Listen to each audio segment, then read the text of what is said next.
I'm Anthony Zampini. And I'm Alex Valbergs. Leaves the Knicks. Alex, what do you think about this? Well, I know we discussed this a couple weeks ago if we thought the Knicks were going to make the playoffs and if D'Antoni would get another year out of it, but it looks like they weren't patient enough to find out if they could make the playoffs. I think the system was working when Lynn was playing, and I almost tend to blame Carmelo for some of this because he's a ball stopper, and you can't have players like that in D'Antoni's system. But obviously, Knicks management was much more willing to part ways with D'Antoni than they were to part with Carmelo because of all they gave up for him last season to the Nuggets. There's been rumors that the Knicks might go after Phil Jackson. Do you think this would be a good move, Anthony? For sure. First off, Mike D'Antoni's system, you're right, it doesn't work with Carmelo. And I don't know if it was him and the players just didn't want to play for him anymore and they just felt like they were never going to win in that kind of system, but it was clear it wasn't working. I think it was smart of him to leave. He saved himself a very embarrassing being fired because it was going to happen. And now they have the chance to go after Phil Jackson, like you said. And 100%, I think they should go after Phil Jackson. I don't think they should try to go after him, and he says no, and they settle on that. I think if he says no, they should try again and again. Phil Jackson, I think, is the key to that door of championship that they need. And he's definitely he has more rings than fingers, and he's proven that he can coach the superstar players like Kobe and Shaq and Michael Jordan. He can put on all of his fingers and give one to LeBron just to play with. It's ridiculous how good he is, and he can probably get another one with the Knicks. That's true. This team has star power, and he's proven time and time again that he knows how to coach stars. So I think it would be a good fit. It's going to take a lot of money though because he made $12 million with the Lakers, and it's going to take that, if not more, to get him out of retirement. But he was a former player with the Knicks, and I think it might be a good fit. In other news, Fab Melo, center of Syracuse University, was just informed this week that he will be ineligible for the NCAA tournament. Syracuse is the #1 seed in the East region, and this is a killer blow to them. Anthony, what do you think how this is going to affect them in the tournament? This is going to be a huge effect on Syracuse basketball. First off, the fact just knowing he's on the team made other coaches have to plan around him. Coaches make plans where he's not in the game, where he's affecting them in some sort of way. And right now, with him not being there, that makes every other coach have an easier job. They don't have to struggle or wake up in the middle of the night thinking about him. It's so much easier. And also now the players have to get used to it without playing with him. They played 3 games during the regular season without him, and I think it showed a big effect. It's hard to get used to playing with someone when you have to start doing it right at the beginning of the NCAA tournament. It was unfortunate when they lost Lorenzo Anawako to injury a couple years ago, and this is the same situation, losing their defensive anchor in the middle of that 2-3 zone that Jim Boeheim is so famous for. Fab Melo was the defensive player of the year in the Big East, so it's going to be hard to replace him. Rakeem Christmas, a freshman center, and Baikita, they're both going to have to step up in his absence. But I still think Syracuse is deep enough to make a run in this region.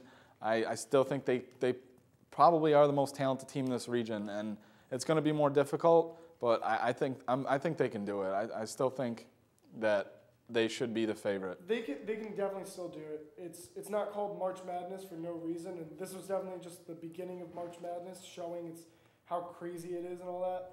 But it's going to be hard for them to do.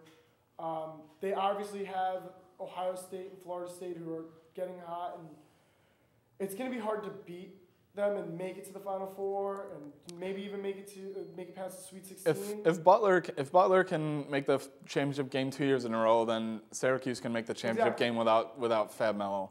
So anything can happen. That's why we love March Madness. Right. Speaking of March Madness is here.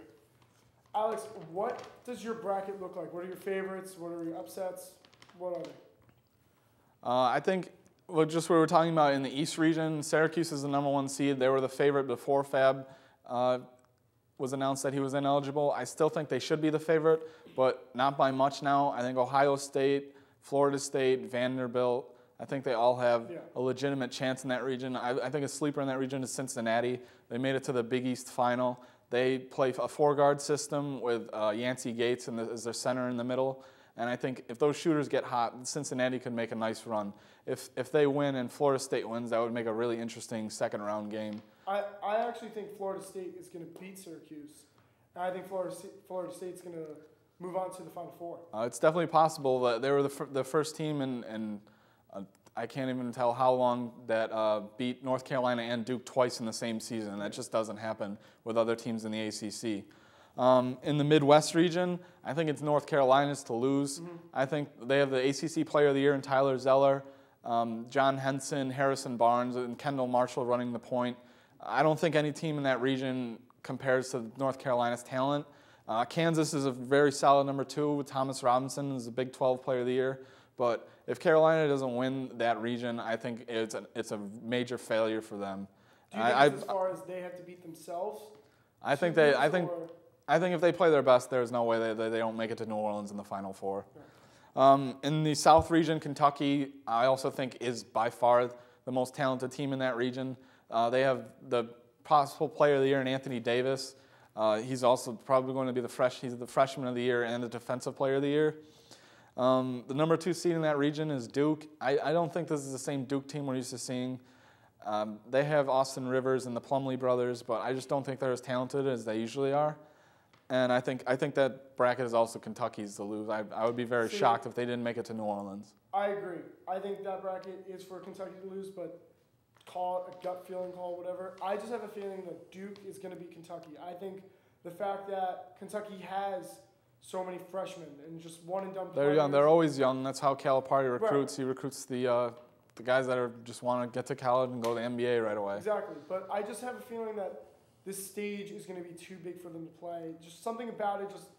I think it's too perfect to add up to a championship. I just think it's too good for a chance in March Madness.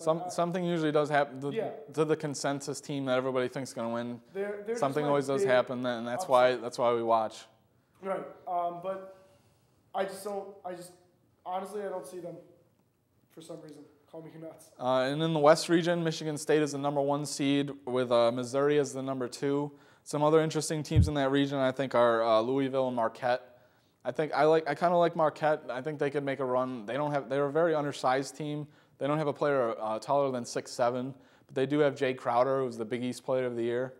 I like Missouri coming out of that bracket. They won the Big 12 tournament. I think they're very talented and athletic, but they haven't been that proven in the tournament. And the team that is obviously the most proven in this region is Michigan State. You can never count Tom Izzo's team out. He's made continuously made it far into his regionals, and it wouldn't surprise me at all if Michigan State's going to New Orleans in the Final Four. So what does your Final Four look like? My Final Four looks like Kentucky, Syracuse, North Carolina, and Missouri. Obviously, it's a little chalky, but we usually see some upsets in the first few rounds, but ultimately, usually the best teams do make it to New Orleans or make it to the Final Four. Last year, obviously, was a big exception with VCU and Butler making it. But I mean, I wouldn't mind seeing something like that. I mean, that's why we watch March Madness, because it's exciting. It's exciting to see the underdogs. Now, Harvard's got a tough first game versus Vanderbilt. I think Vanderbilt has a legitimate shot of going far in that region and even beating Syracuse, because they can shoot the ball so well from the perimeter over that 2-3 zone, and they have a really good inside presence with Festus Azelis.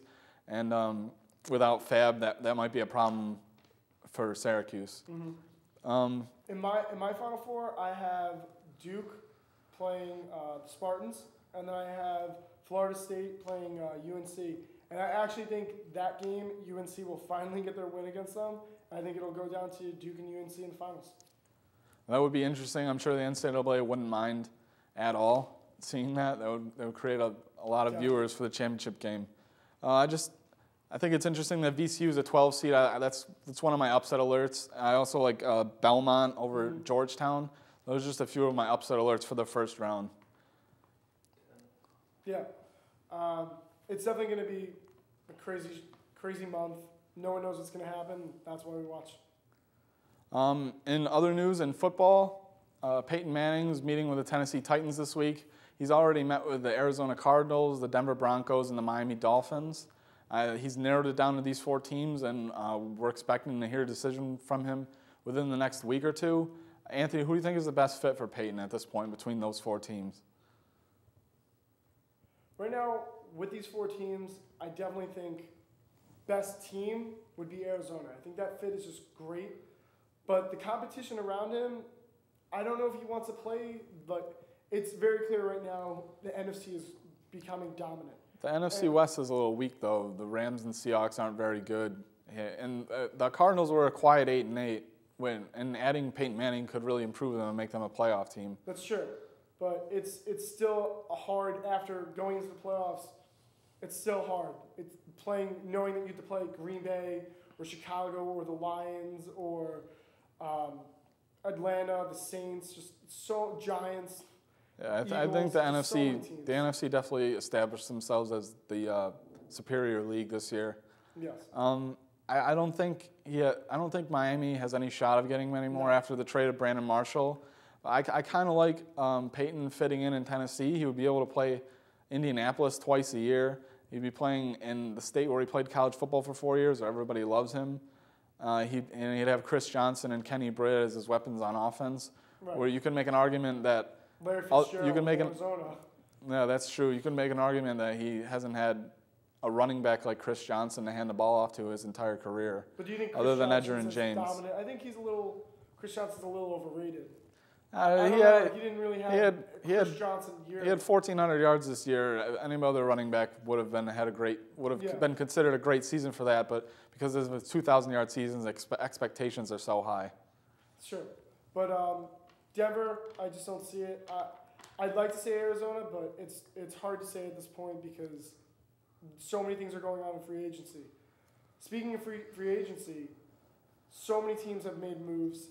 It's kind of nuts how many wide receivers right now are going to different teams and how a majority of them are in the NFC.